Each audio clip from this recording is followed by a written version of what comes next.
비례연합 정당 참여를 놓고 더불어민주당의 고민이 깊어지고 있습니다. 오후에 의원총회를 열어서 전체 의원들의 목소리를 들을 예정인데요. 국회 연결해서 관련 내용 알아보겠습니다. 최덕재 기자. 네, 이른바 양날의 칼이 될 수도 있는 비례연합정당 참여 여부를 놓고 민주당이 장고를 거듭하고 있습니다.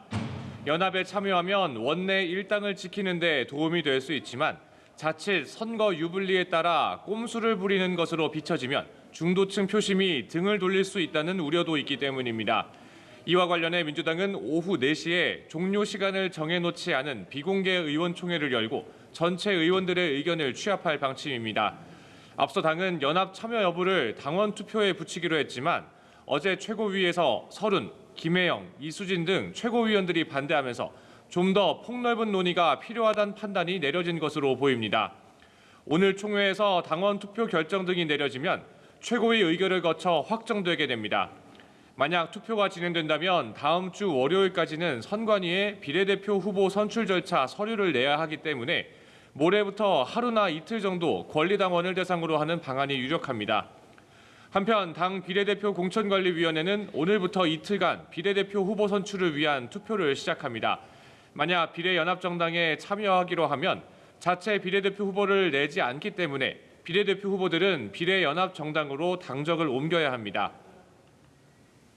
네, 최 기자, 한편 미래통합당 공천 심사에 속도를 내고 있습니다. 다음 주 비례대표 후보를 선정하는 미래한국당에는 수백 명이 몰리기도 했는데 이 내용도 좀 전해주시죠.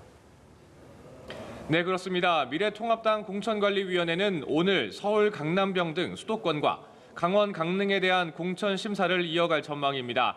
수도권 등의 후보 배치를 마무리하고 한 달 정도 앞으로 다가온 총선 준비에 박차를 가한다는 방침입니다.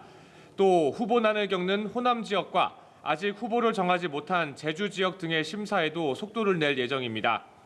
한편 다음 주 월요일 비례대표 후보를 선정하는 미래한국당에는 총 539명의 신청자가 몰렸습니다. 내일까지는 서류 심사를, 그리고 일요일까지는 면접 심사를 마무리하고 월요일 후보 명단을 확정합니다. 공병호 공천관리위원장은 신청자들에 대해 예외 없이 면접 심사를 할 방침이라고 밝혔습니다.